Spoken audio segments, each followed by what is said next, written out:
Alors, bonjour. Ce matin, on va regarder c'est quoi les concentrations.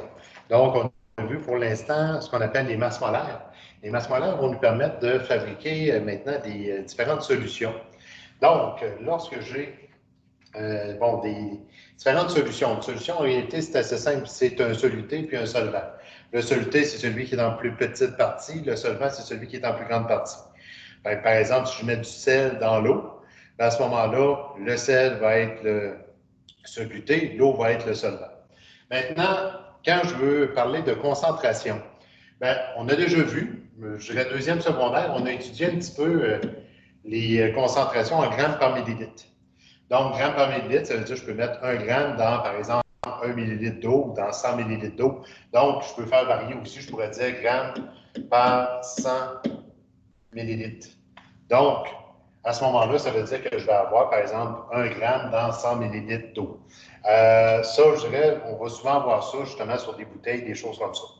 Aussi, quelque chose que vous avez peut-être vu, hein, dépendamment de ce que vous faites aussi durant vos fins de semaine, c'est-à-dire les pourcentages.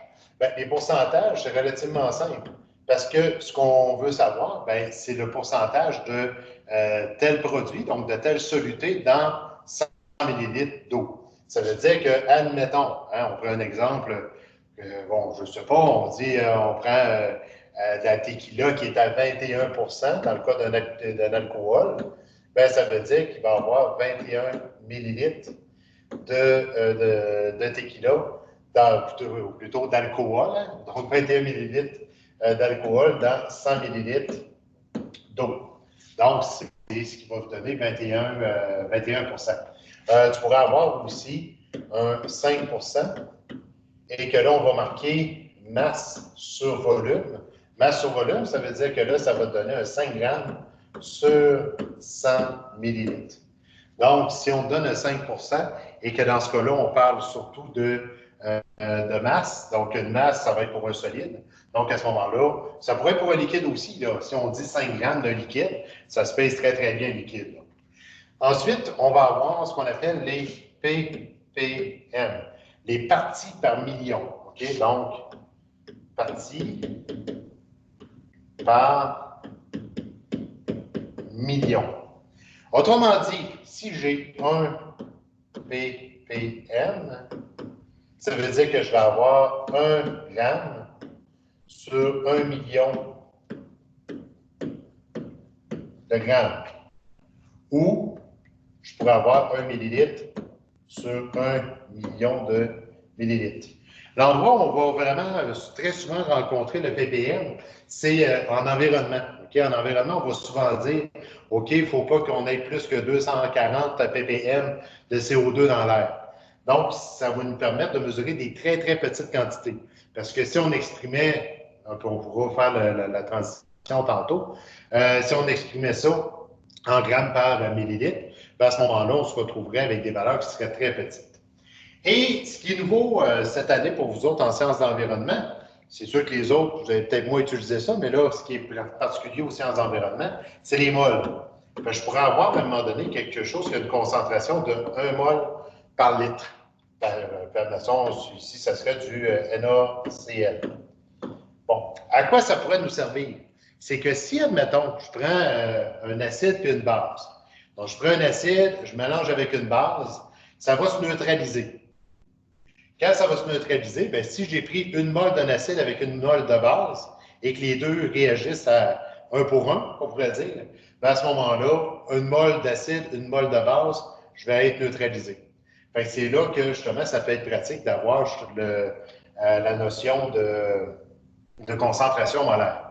Bon, maintenant, ce qui est intéressant à faire avec ça, puis ce que vous allez devoir faire dans les prochains jours par rapport à ça, c'est de transformer des fois. OK? Fait que si, admettons, j'ai 1 gramme par millilitre, j'ai 1 gramme par 100 millilitres, j'ai 1 ppm, j'ai 1%, et ici, juste pour aider, je vais le mettre en masse sur volume, et j'ai 1 ppm.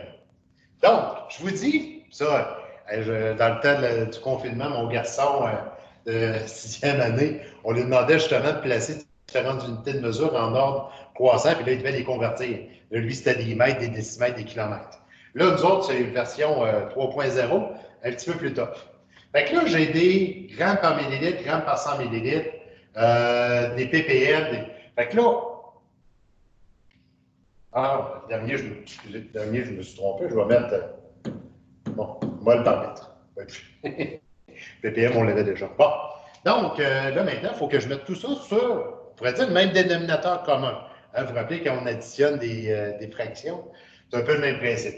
Donc ici, ben, tant qu'à y être, le premier est en grammes par millilitre, ben, je vais laisser 1 gramme par millilitre. Maintenant, les autres, ce que je dois faire, ben, je dois les mettre en grammes par millilitre. Fait que comme là, ici, j'ai 100 millilitres. Fait que là, ben, il va falloir que je divise par 100 en haut et en bas de ma fraction, ce qui va me donner 0,01 g par millilitre. Donc, celui-là ici, 0,01 g par millilitre. Le ppm. Là, le ppm, ça veut dire que j'ai 1 gramme sur 1 million de millilitres. Donc là, vous me voyez venir. Si je fais comme tantôt, bien ici, je vais diviser par 1 million, divisé par 1 million. Ça veut dire que là, ici, je vais me retrouver avec une valeur de 0,1, 2, 3, 4, 5, 1 gramme par millilitre. Donc, vous voyez, c'est quasiment négligeable, 0,0001 grammes par millilitre. C'est un peu le même principe que de mettre un cheveu coupé en 10 sur une balance. Ensuite, 1% masse au volume, ça veut dire que là, ici, j'ai 1 gramme par 100 millilitres, parce que c'est 1%. Bon, un petit peu le même principe que tantôt. On va diviser par 100, diviser par 100, et ça va me donner 0,01 g par millilitre. Ce qui veut dire que 1 g par 100 millilitres puis 1%, c'est équivalent. Donc, ça donne la même chose. Et une mole. Et là, ici, bien, la mole, il faut absolument que je dise c'est une mole de quoi. Donc là, ici, je vais dire que c'est une mole de sel. Okay? Si, admettons, je mets du sel de table dans de l'eau. Donc, le sel, j'ai une masse molaire, parce que là, en réalité, il faut que je trouve ma masse molaire. Donc, ma masse molaire de ça ici, c'est 23 pour le Na, c'est 35 pour le Cl, ce qui veut dire que ma masse molaire, c'est 58 grammes. Ça veut dire que si j'ai une mole, donc là, ici, ben, j'ai 58 grammes par mole, c'est ma masse molaire. Je vais multiplier ça par une mole, par litre. Ce qui veut dire que ça va me donner 58 grammes par litre. Par contre, il faut que je fasse attention parce que là, je suis en litres. Si je veux mettre ça en millilitres, ça veut dire que là, ici, ben, 1 litre, je sais que 1 litre, c'est 1000 millilitres. Fait que là, c'est comme si j'avais 58 grammes sur 1000 millilitres. Fait qu'il va falloir que je vienne diviser par 1000. Diviser par 1000 en haut aussi. Ça va donc me donner 0,058 grammes par millilitre. Donc, une fois que ça c'est fait, si je vous demande, ben, placez-moi-les dans leur croissant, le premier va être ici. Le deuxième, ça va être ça avec ça ici, parce que les deux sont équivalents. Le troisième et le quatrième. Donc, quelle solution est la plus concentrée? C'est celle de 1 g par millilitre. Donc, c'est ça qu'on va avoir à faire des fois avec nos fameuses concentrations. Et la question ici, si, admettons, je vous dis, vous me préparez 1 gramme, pas 1 gramme, vous me préparez 1 mol par litre de solution de sel, OK? Ça veut donc dire que si je prends 1 litre complet, donc je prends la moitié de mon becher ici, là, donc 1 litre, fait que ce litre-là, ben, je vais devoir mettre 58 grammes de sel dedans. Sauf que ce n'est pas toujours le cas. OK? Fait que si, admettons, là, je vous donne un exemple, je veux faire une solution de, donc, solution de 100 millilitres de on va prendre le sel. Bon, NaCl à 2 mols par litre. Fait que là, je vais avoir une solution de 100 ml de NaCl à 2 mols par litre. Fait que là, notre cher ami, règle de 3, si je fais 2 mols par litre, je peux déjà convertir mon litre en millilitres parce qu'à la fin, c'est ce que je vais avoir besoin. Donc, je cherche combien de mols je vais avoir pour 100 millilitres.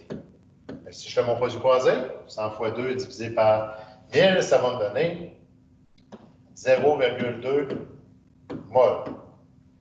Donc, ça, c'est la quantité de sel que je vais devoir mettre dans ma solution. Maintenant, 0,2 mol, ben, on sait déjà que la masse molaire, donc, la masse molaire est de 58 grammes par mol. Fait que là, ici, il faut que je prenne mon 0,2, 0,2 mol, fois 58 grammes par mol, ce qui va me donner 11,6 grammes.